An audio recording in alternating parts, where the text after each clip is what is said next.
Gênesis nos últimos domingos, mas hoje, este domingo, vamos para Romanos capítulo 8, versículo 26, página 1225.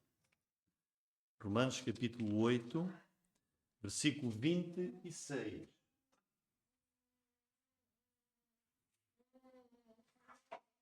E o tema da mensagem hoje é a ajuda do Espírito e a segurança do crente. Estamos a continuar o estudo desta carta que Paulo escreveu à igreja cristã, igreja bíblica, na cidade de Roma. E entrando agora no 8º capítulo, este 8º capítulo desta carta é uma parte que vai falar do trabalho, do ministério do Espírito Santo. Capítulo 8, Paulo leva-nos para olharmos para o Espírito Santo, porque o Espírito Santo é aqui referido cerca de 20 vezes. Portanto, este capítulo é o capítulo do Espírito Santo. A vida cristã no Espírito. Os irmãos podem ler em casa, com cuidado, e a riqueza deste capítulo é, de facto, muito grande, incalculável. Porque capítulo 8 fala do relacionamento de Deus conosco e do nosso relacionamento com Ele. Já estamos aqui no versículo 26. A ajuda por meio do Espírito Santo está disponível agora para nós. O que é que este capítulo 8, para nós nos situarmos, qual é a base deste capítulo 8? E não devemos perder isto da nossa mente. Capítulo 8 de Romanos fala que o crente tem a sua salvação assegurada. Com toda a certeza, um crente em Jesus não vai perder a sua salvação. E até que esta salvação que temos em Jesus, até que ela seja concretizada, completa, que é quando Deus nos levar para a glória, para vivermos com Ele. O capítulo 8 diz que Deus continua dia a dia a guardar-nos como crentes, como seus filhos. Todos aqueles que já creram em Jesus estão declarados justos por Deus e não têm nenhuma condenação. Veja o versículo 1, que é o início. Paulo começa logo por dizer: portanto, agora nenhuma condenação há para os que estão em Cristo Jesus. E o resto do capítulo vai falar das coisas que Deus faz para aqueles que estão em Cristo Jesus. Quem é que está em Cristo Jesus? É o crente. O crente está em Jesus. E Jesus está nele.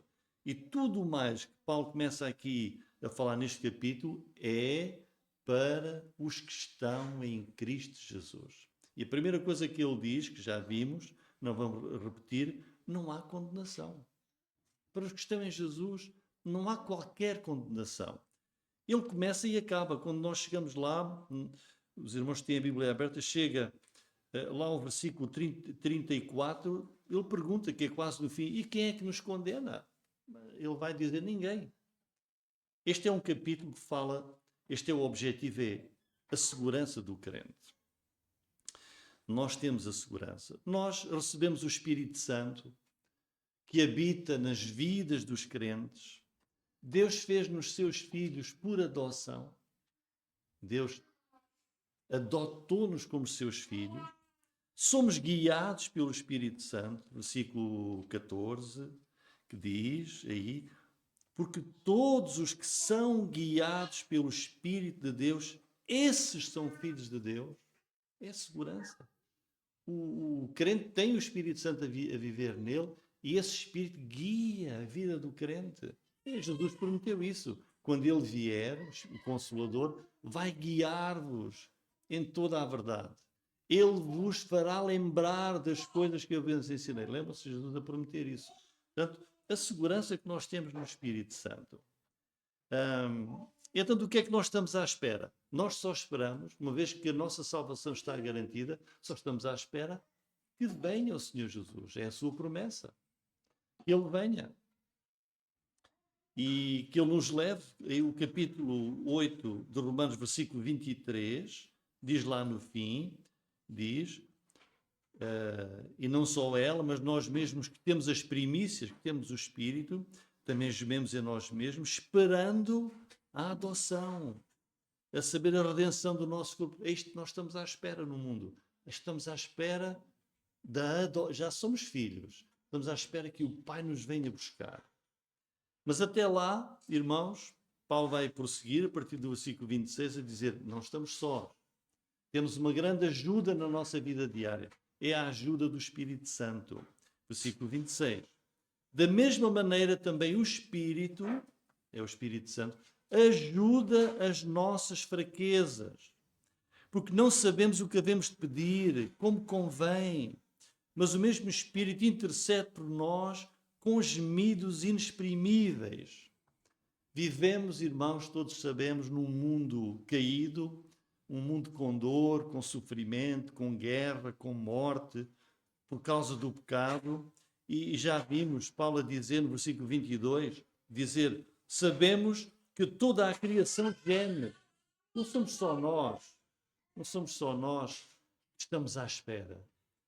Se lerem em casa, diz, toda a criação, árvores, animais, tudo o que foi criado por Deus no nosso mundo, diz, geme, está ansiando pela vinda de Jesus que vai transformar totalmente o nosso mundo. A criação geme.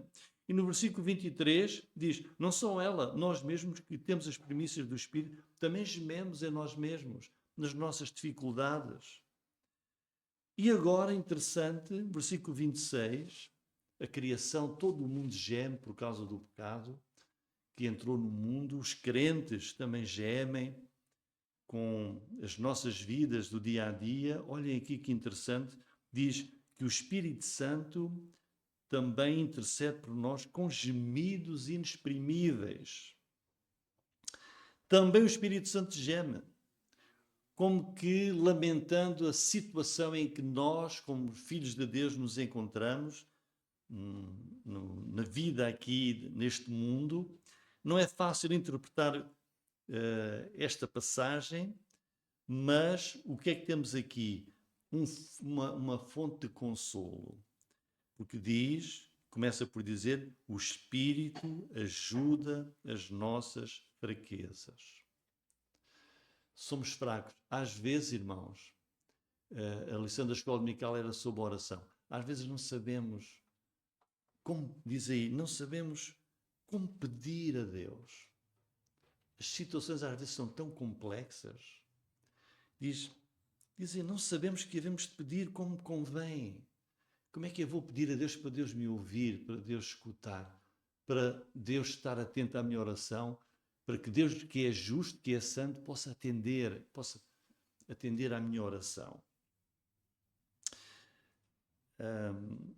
Então o que Paulo está aqui a dizer, temos ao nosso lado, nas nossas fraquezas, ajuda, o Espírito Santo ajuda as nossas fraquezas. Em Lucas capítulo 22, versículo 31, que penso que vai aparecer ali, Lucas 22, 31, Jesus está a falar com o apóstolo Pedro. Disse também o Senhor, Simão, Simão, eis que Satanás vos pediu para vos cirandar como trigo.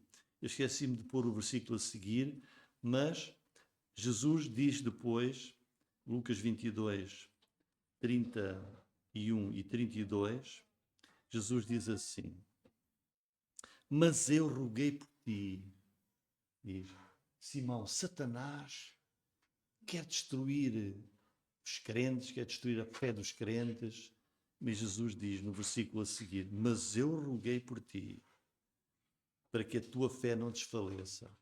Então, irmãos, Jesus está aqui a dizer que Ele roga por nós, pelas nossas necessidades. E agora Paulo está aqui a dizer que, olha, não é só Jesus que roga, o Espírito Santo faz a mesma coisa. O Espírito Santo intercede por nós junto do Pai, junto do nosso Deus. Porque, voltando para Romanos 8, versículo 27, o que é que diz? E aquele que examina os corações, está-se a referir a Deus, sabe qual é a intenção do Espírito, e é ele que, segundo Deus, intercede pelos santos.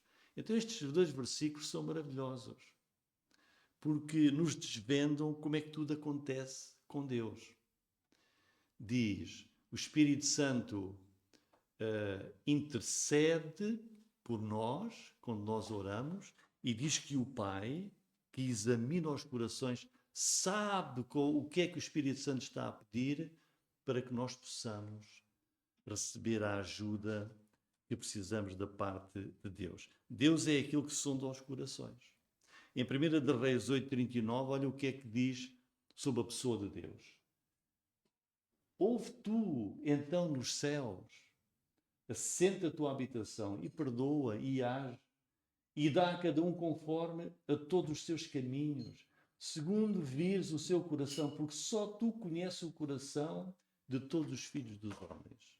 Então Deus conhece o nosso coração, nós oramos ao Senhor, mas às vezes não sabemos o que é melhor para pedir ao nosso Deus. E é o Espírito Santo que ajuda as nossas fraquezas e com gemidos inexprimíveis nos ajuda intercedendo por nós junto de Deus. Prosseguindo agora para o versículo 28, vamos agora chegar à maior segurança da salvação do crente. Veja o que é que diz o versículo 28.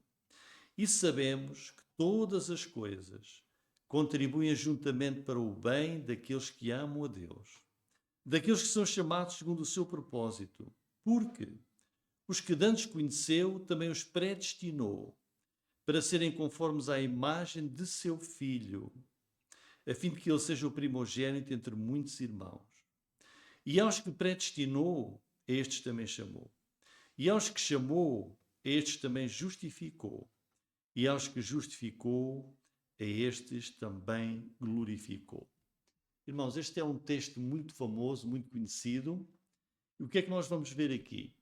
Nós vamos ver aqui a mente de Deus. Como é que Deus trabalha, como é que Deus salva cada pessoa que crê em Jesus Cristo. Versículo 28, Paulo dá aqui algumas características do crente. Diz que Deus vai fazer com que todas as coisas contribuam para o bem daqueles que amam a Deus. Então o crente é alguém que ama a Deus. E, além disso, é alguém que foi chamado segundo o seu propósito. Ou seja, alguém que ouviu a palavra de Deus, ouviu o Evangelho e, ouvindo o Evangelho da salvação, ouvindo essa chamada de Deus, que é feita quando se prega, quando se lê a palavra de Deus, essa pessoa aceitou essa chamada. Ao contrário disso, há outros que, na mesma situação, rejeitam, resistem, não creem. É algo que é bastante claro quando Estevão, no livro de Atos dos Apóstolos, capítulo 7, versículo 51, ele confronta os judeus dizendo: vocês sempre resistem ao Espírito de Deus. Mas o crente é aquele que não resistiu, é aquele que ouviu e se rendeu, e creu, e se entregou. E a certeza que esses crentes em Jesus têm está aqui. Sabem, versículo 28, sabemos, quer dizer, temos a certeza que todas as coisas contribuem juntamente para o bem dos crentes. Às vezes pode parecer difícil de entender isto que Deus está aqui a dizer, que é a nossa confiança na soberania de Deus, nossa confiança que na administração que Deus faz deste mundo, aquilo que parece mal para nós, Deus está a fazer com que vá contribuir para o nosso bem. Sabemos, Ou seja, é uma certeza, é uma promessa.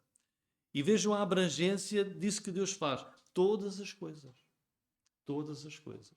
Tudo o que acontece e faz parte da nossa vida, Deus vai fazer com que isso contribua para o nosso bem.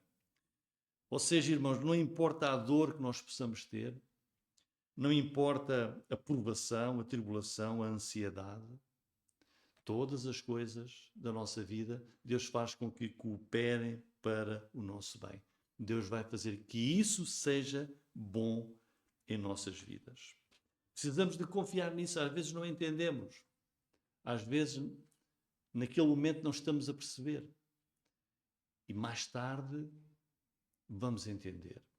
Mas ter esta humildade de dizer, mesmo aquilo que nos custa muito, de alguma forma, Deus vai fazer com que isto contribua para o meu bem. Depois, versículos 29 e 30, sendo este um capítulo que fala da segurança do crente, vamos aqui ver, irmãos, a segurança suprema da nossa salvação. Que é o objetivo destes dois versículos, que deixem-me dizer, quando nós pregamos a palavra de Deus de maneira expositiva, não podemos saltar. Não é? Dizem, olha, isto aqui é um bocado complicado e há tanta controvérsia no meio cristão sobre estes dois versículos, é melhor saltar. Mas não vamos fazer isso. Porquê? Porque são versículos importantes.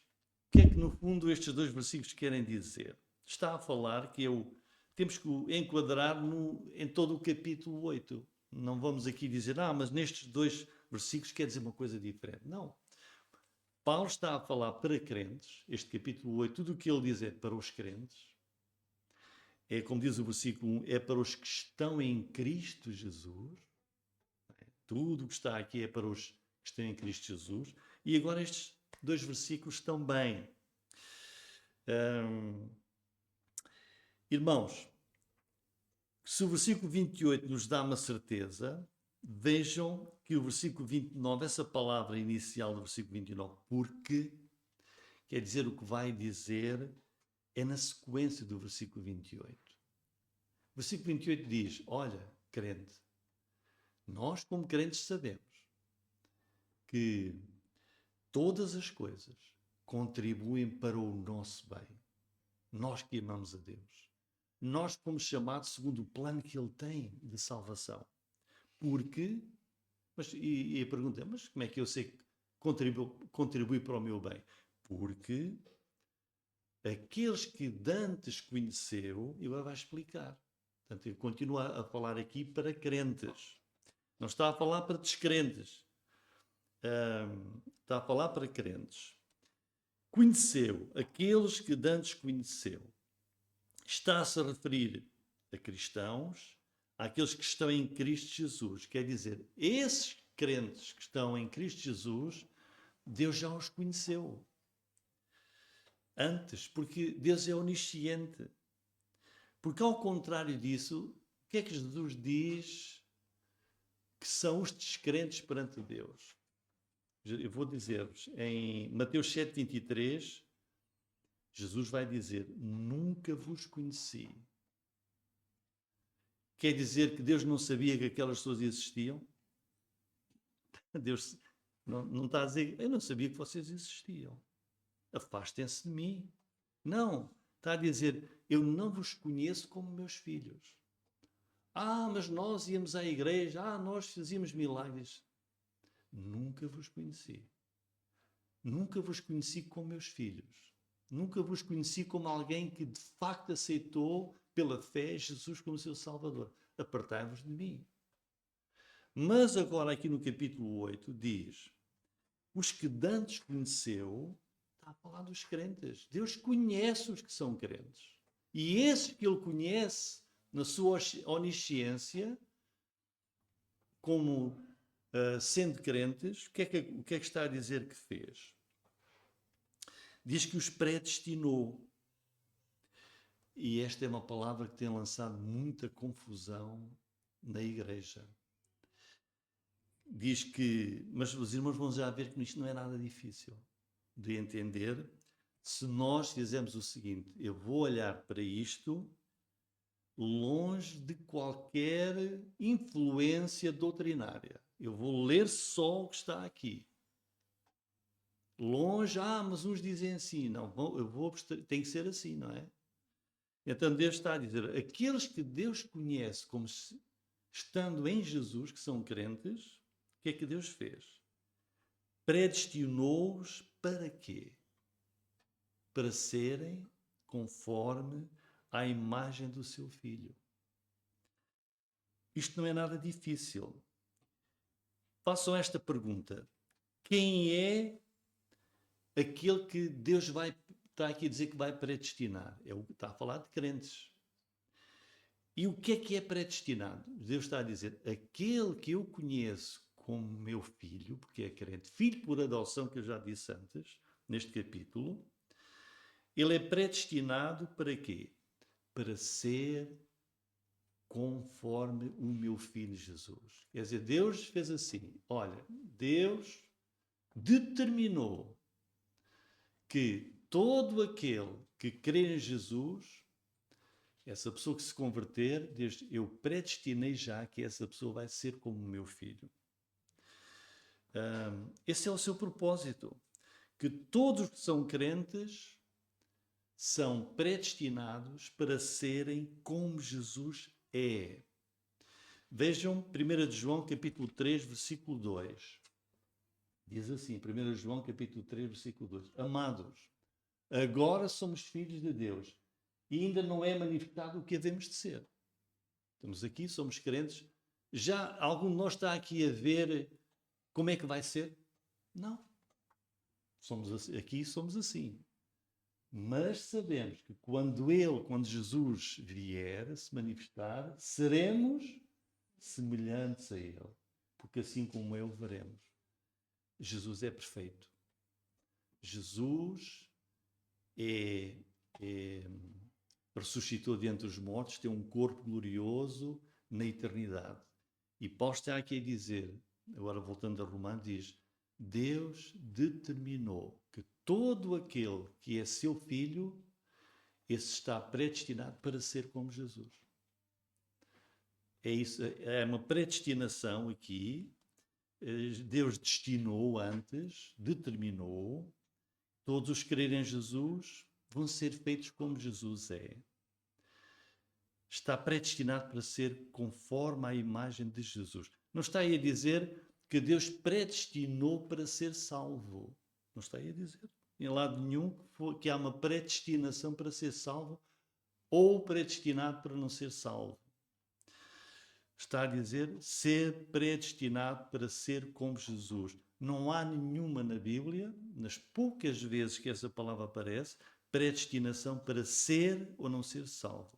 O que claramente diz aqui é que aos que são crentes são predestinados para alguma coisa que Deus tem para eles no futuro, que é serem como Jesus, serem glorificados. Vamos entender melhor, vendo Efésios capítulo 1, versículo 1, diz assim, Paulo está a escrever para a igreja em Éfeso. Vejam para quem é que ele escreve, se está a escrever para crentes ou para descrentes. Paulo, apóstolo de Jesus Cristo, pela vontade de Deus, está a escrever aos crentes, que estão em Éfeso e fiéis em Cristo Jesus. E ele continua, agora versículo 3. Bendito o Deus e Pai do nosso Senhor Jesus Cristo, o qual nos abençoou. Olha o que Deus determinou isto.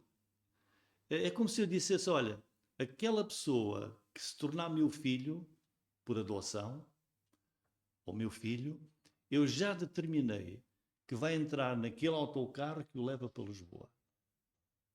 Está determinado. Significa que se eu determinei já isso, todos aqueles que forem meus filhos, tornando-se meu filho, olha, estás predestinado, aquele autocarro vai-te levar para Lisboa. Diz aqui. Abençoou-nos com todas as bênçãos espirituais nos lugares celestiais em Cristo. Ele está a escrever à igreja. Algum daquela igreja já está nos lugares celestiais? Não, estão lá em Éfeso. Mas está a dizer, olha, mas vocês, que são crentes, já têm todas as bênçãos para vós no céu. Como também nos elegeu nele antes da fundação do mundo, Deus elegeu que aqueles que forem crentes elegeu para quê? Para serem salvos? O que é que diz? Para que fôssemos santos e irrepreensíveis diante dele em amor. Deus está a dizer, o crente é eleito por Deus para ser santo, irrepreensível na sua vida aqui no mundo. E nos predestinou, os que são crentes, para quê? Para filhos por adoção. Porque o único filho unigênito de Deus é quem? É Jesus. Nós somos filhos por adoção. Por Jesus Cristo, para si mesmo, segundo o beneplácito, ou seja, essa é a sua vontade suprema. Versículo 11. Nele, digo, ou em Jesus, em quem também fomos feitos herança, havendo sido predestinados conforme o propósito daquele que faz todas as coisas segundo o conselho da sua vontade. Então vejam que Deus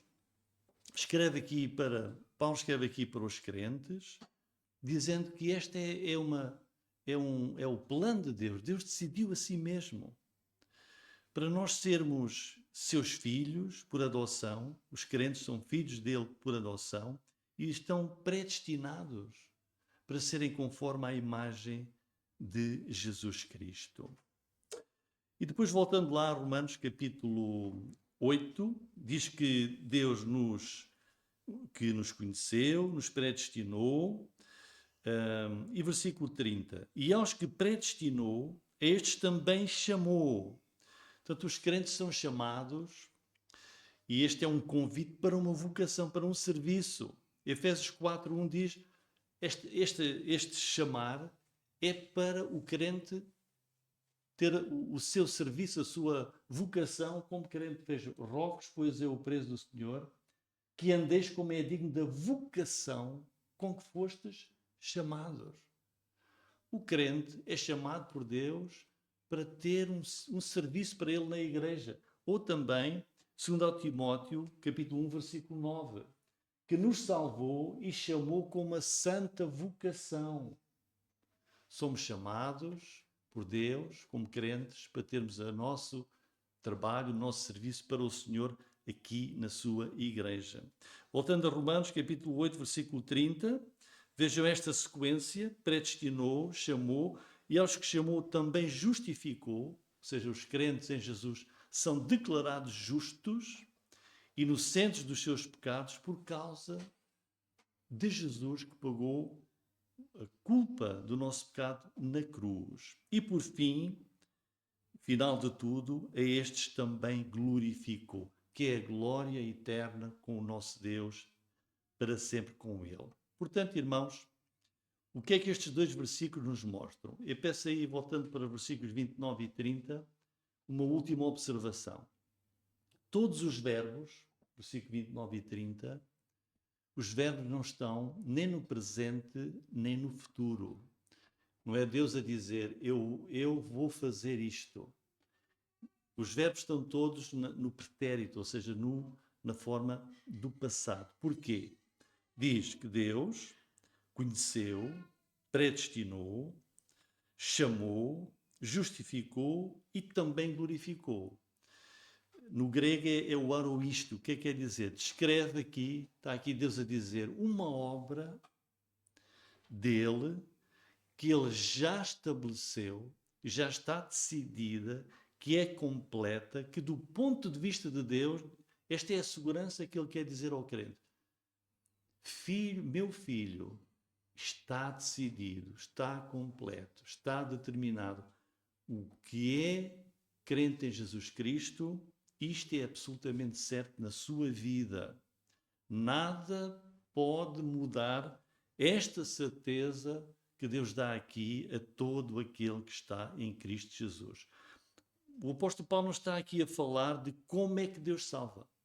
Está a falar do resultado final da salvação de Deus. Este é o resultado final. o que é crente, olha, tudo isto é como se fosse uma única coisa que não vai falhar, que Deus já determinou e que Deus já estabeleceu. Irmãos, estamos eternamente seguros, porque Deus, este é o plano de Deus para a nossa salvação, esta é a mente de Deus, é assim que Deus nos mostra a sua salvação. Nem sempre é muito fácil de entender, mas este é um plano de Deus que Ele vai cumprir até ao final, que é a nossa glorificação. E depois, para concluir, versículo 31, para nós vermos que o que Paulo aqui está a falar é da segurança do crente, fala de crentes, este conhecer, este predestinar, tudo isto. Versículo 31 diz isso mesmo. Que diremos, pois, a estas coisas? Se Deus é por nós, quem será contra nós? Ele vai concluir agora este capítulo com se fosse um hino de vitória triunfante que pertence ao crente. Se Deus é por nós, quem será contra nós?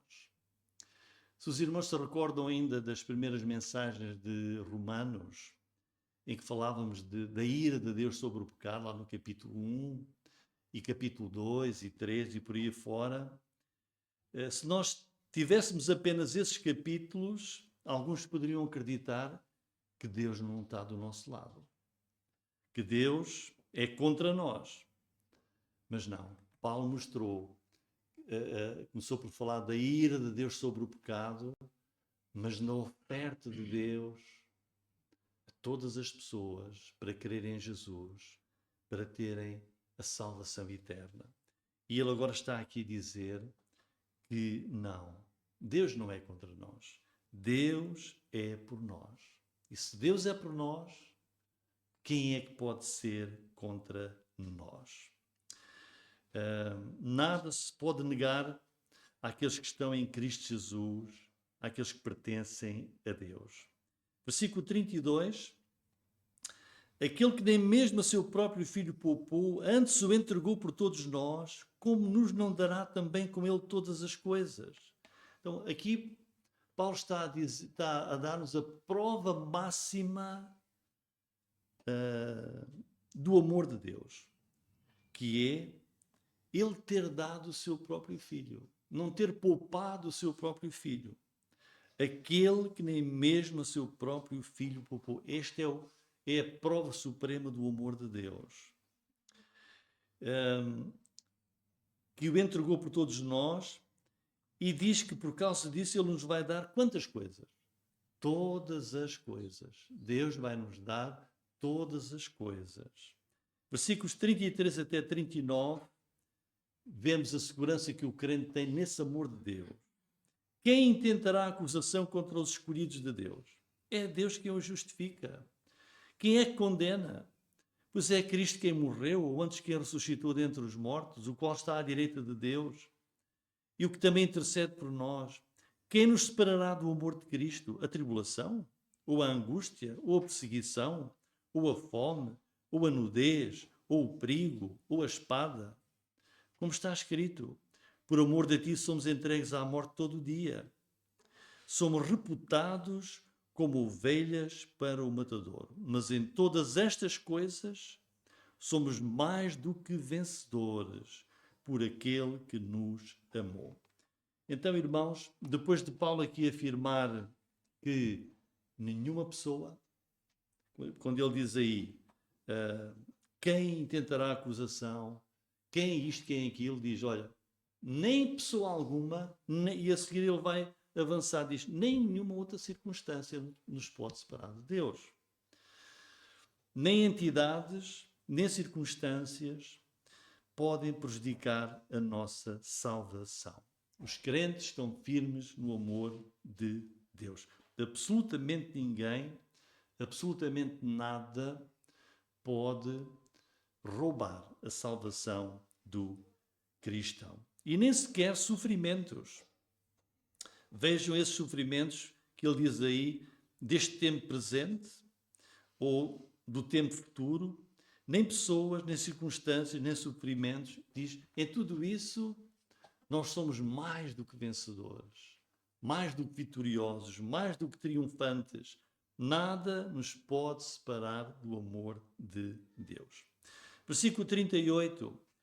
Vejam a certeza que nós, como crentes, temos. Estou certo, nem a morte, nem a vida, nem os anjos, nem os principados, nem as potestades, nem o presente, nem o porvir, nem a altura, nem a profundidade, nem alguma outra criatura nos poderá separar do amor de Deus que está em Cristo Jesus, nosso Senhor. Vejam que Paulo vai trazer aqui, dizendo, olha, podemos pensar nas piores circunstâncias, nas coisas que nem sequer nós conhecemos, quando ele diz aí, nem alguma outra criatura, ou seja, ele traz aqui os poderes máximos que podem combater o crente, quando ele está aí a falar, anjos, a morte pode separar-nos de Deus, diz não. Ou coisas na nossa vida, não. Anjos, será que nos podem separar de Deus? Não. Principados ou potestades, autoridades humanas ou celestiais? Não. E coisas do presente ou coisas do futuro? Também não. Ele fala as coisas que podem estar mais altas possíveis ou mais profundas e vai ao limite, olha, nem alguma outra criatura, coisa mais inimaginável que nós possamos encontrar. Nada. Diz, nada nos pode separar do amor de Deus que está em Jesus Cristo. Portanto, irmãos, em conclusão, como crentes, devemos alegrar-nos, devemos agradecer esse amor de Deus que não falha, que nunca nos abandona, que nos garante a nossa salvação. Ofereçamos a Deus cânticos, orações de júbilo, de agradecimento, de gratidão por essa salvação que não vai falhar. E se alguém ainda não alcançou esta salvação que está em Jesus Cristo, ela é oferecida a Deus, por Deus, como um dom gratuito. Como disse Paulo, lá na cidade de Filipos, crê no Senhor Jesus Cristo e serás salvo, tu e a tua casa. Glória ao nome do Senhor Jesus. Amém, irmãos. Amém.